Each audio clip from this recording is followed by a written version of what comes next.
ओम नमः शिवाय। आज हमारा शिव पुराण का 38वां दिन 25वां अध्याय। श्री राम का सती के संदेह को दूर करना। श्री राम बोले, हे देवी सती, प्राचीन काल की बात है। एक बार भगवान शिव ने अपने लोक में विश्वकर्मा को बुलाकर उसमें एक मनोहर गौशाला बनवाई जो बहुत बड़ी थी। उसमें उन्होंने एक मनोहर विस्तृत भवन का भी निर्माण करवाया। उसमें एक दिव्य सिंहासन तथा एक दिव्य श्रेष्ठ छत्र भी बनवाया। यह बहुत ही अद्भुत और परम उत्तम था। तत्पश्चात उन्होंने सब ओर से इंद्र, देवगणों, सिद्धंतों, गंधर्वों, समस्त उपदेवों तथा नाग आदि को भी शीघ्र ही उस मनोहर भवन में बुलवाया। सभी वेदों और आगमनों को, पुत्रों सहित ब्रह्मा जी को, मुनियों को, अप्सराओं सहित समस्त देवियों सहित 16 नाग कन्याओं आदि सभी को उसमें आमंत्रित किया, जो कि अनेक मांगलिक वस्तुएं के साथ वहां आई। संगीतज्ञों ने वीणा, मृदंग आदि बाजे बजाकर अपूर्व संगीत का गान किया। इस प्रकार यह एक बड़ा समारोह और उत्सव था। राज्याभिषेक की सारी सामग्रियां एकत्रित हुईं और तीर्थों के जल से भरे घड़े मंगाए गए। अनेक दिव्य सामग्रियां भी गणों द्वारा मंगवाई गई। फिर उच्च स्वरों में वेद मंत्र का घोष कराया गया। हे देवी, भगवान श्री हरि विष्णु की उत्तम भक्ति से भगवान शिव सदा प्रसन्न रहते थे। उन्होंने बड़े प्रसन्न होकर श्री हरि को वैकुंठ से बुलवाया और शुभ मुहूर्त में श्रेष्ठ सिंहासन पर बैठाया। महादेव जी ने स्वयं अपने हाथों से उन्हें बहुत से आभूषण और अलंकार पहनाए। उन्होंने भगवान विष्णु के सर पर मुकुट पहनाकर उनका अभिषेक किया। उस समय वहां अनेक मंगलगान गाए गए। तब भगवान शिव ने अपना सारा ऐश्वर्य, जो कि किसी के पास भी नहीं था, उन्हें प्रेम पूर्वक प्रदान किया। इसके पश्चात भगवान शंकर ने उनकी बहुत स्तुति की और जगतकर्ता ब्रह्मा जी से बोले, हे लोकेश, आज से श्री हरि विष्णु मेरे वंदनीय हुए। यह सुनकर सभी देवता स्तंभ रह गए। तब वे पुनः बोले कि आप सहित सभी देवी देवता भगवान विष्णु को प्रणाम कर उनकी स्तुति करें तथा सभी वेद मेरे साथ साथ श्री विष्णु जी का भी वर्णन करें। श्री रामचंद्र जी बोले, हे देवी, भगवान शिव अपने भक्तों के ही अधीन हैं। वे अत्यंत दयालु और कृपा निधान हैं। वे सदा ही भक्तों के वश में रहते हैं। इसलिए भगवान विष्णु की शिव भक्ति से प्रसन्न होकर भक्तवत्सल शिव ने यह सब कुछ किया तथा इसके उपरांत उन्हें विष्णु जी के वाहन गरुड़ ध्वज को भी प्रणाम किया। तत्पश्चात सभी देवी देवताओं और ऋषि मुनियों ने भी श्री हरि की सच्चे मन से स्तुति की। तब भगवान शिव ने विष्णु जी को बहुत से वरदान दिए तथा कहा, श्री हरि, आप मेरी आज्ञा के अनुसार संपूर्ण लोकों के कर्ता, पालक और संहारक हो। धर्म, अर्थ और काम के दाता तथा बुरे अथवा अन्याय करने वाले दुष्टों को दंड तथा उनका नाश करने वाले हो। आप पूरे जगत में पूजित हो तथा सभी मनुष्य सदैव आपका पूजन करें। तुम कभी भी पराजित नहीं होंगी। मैं तुम्हें इच्छा की सिद्धि, लीला करने की शक्ति और सदैव स्वतंत्रता का वरदान प्रदान करता हूँ। हे हरि, जो तुमसे बैर रखेंगे उनको अवश्य ही दंड मिलेगा। मैं तुम्हारे भक्तों को भी मोक्ष प्रदान करूँगा तथा उनके सभी कष्टों का भी निवारण करूँगा। तुम मेरी बाईं भुजा से और ब्रह्मा जी मेरी दाईं भुजा से प्रकट हुए हो। रुद्रदेव, जो साक्षात मेरा ही रूप है, मेरे ही हृदय से प्रकट हुए हैं। हे विष्णु, आप सदा सबकी रक्षा करेंगे। मेरे धाम में तुम्हारा स्थान उज्जवल एवं वैभवशाली है। वह गोलोक नाम से जाना जाएगा। तुम्हारे द्वारा धारण किए गए सभी अवतार सबके रक्षक और मेरे परम भक्त होंगे।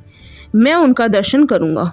श्री रामचंद्र जी कहते हैं, देवी श्री हरि को अपना अखंड ऐश्वर्य सौंपकर भगवान शिव स्वयं कैलाश पर्वत पर रहते हुए अपने पार्षदों के साथ क्रीड़ा करते हैं।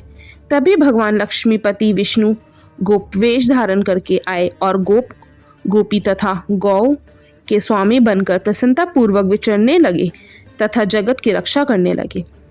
वे अनेक प्रकार के अवतार ग्रहण करते हुए जगत का पालन करने लगे। वे ही भगवान शिव की आज्ञा से 4 भाइयों के रूप में प्रकट हुए।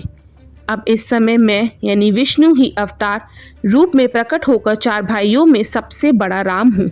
दूसरे भरत हैं, तीसरे लक्ष्मण हैं और चौथे भाई शत्रुघ्न हैं। मैं अपनी माता के आदेश अनुसार वनवास भोगने के लिए लक्ष्मण और सीता के साथ इस वन में आया था। किसी राक्षस ने मेरी पत्नी सीता का अपहरण कर लिया है और मैं यहाँ वहाँ भटकता हुआ अपनी पत्नी को ही ढूंढ रहा हूँ। सौभाग्यवश मुझे आपके दर्शन हो गए। अब निश्चय ही मुझे मेरे कार्य में सफलता मिलेगी। हे माता, आप मुझ पर कृपा दृष्टि करें और मुझे यह वरदान दें कि मैं उस पापी राक्षस को मारकर अपनी पत्नी सीता को उसके चंगुल से मुक्त कर सकूं।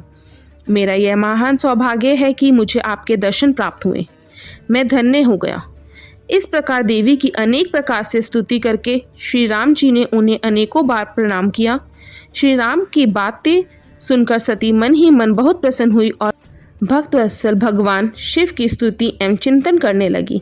अपनी भूल कर उन्हें लज्जा आ रही थी, वे उदास मन से शिव जी के पास चली गई।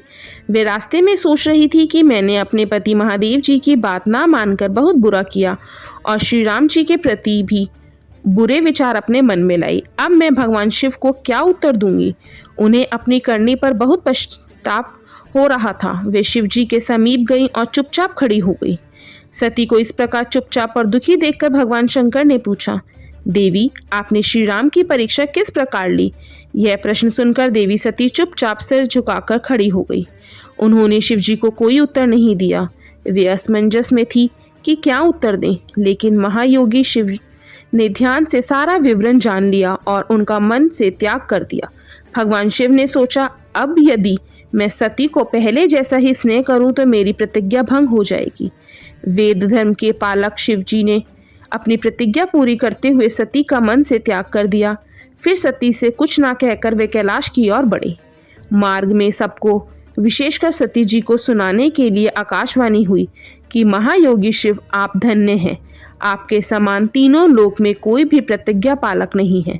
इस आकाशवाणी को सुनते ही देवी सती शांत हो गई। उनकी कांति फीकी पड़ गई। तब उन्होंने भगवान शिव से पूछा, हे प्राणनाथ, आपने कौन सी प्रतिज्ञा की है? कृपया आप मुझे बताइए। परंतु भगवान शिव ने विवाह के समय भगवान विष्णु के समक्ष जो प्रतिज्ञा की थी उसे सती को नहीं बताया। तब देवी सती ने भगवान शिव का ध्यान करके उन सभी कारणों को जान लिया जिसके कारण भगवान ने अपना त्याग कर दिया था।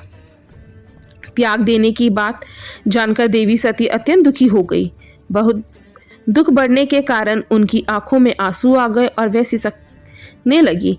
उनके मनोभावों को समझकर और देवी सती की ऐसी हालत देखकर भगवान शिव ने अपनी प्रतिज्ञा की बात उनके सामने नहीं कही। तब सती का मन बहलाने के लिए शिवजी उन्हें अनेकानेक कथाएं सुनाते हुए कैलाश की ओर चल दिए। कैलाश पर पहुंचकर शिवजी अपने स्थान पर बैठकर समाधि लगाकर ध्यान करने लगे। सती ने दुखी मन से अपने धाम में रहना शुरू कर दिया। भगवान शिव को समाधि में बैठे बहुत समय बीत गया। तत्पश्चात शिवजी ने अपनी समाधि तोड़ी। जब देवी सती को पता चला तो वह तुरंत शिवजी के पास दौड़ी चली आई। वहां आकर उन्होंने शिवजी के चरणों में प्रणाम किया। भगवान शिव ने उन्हें अपने सम्मुख आसन दिया और उन्हें प्रेम पूर्वक बहुत सी कथाएं सुनाई।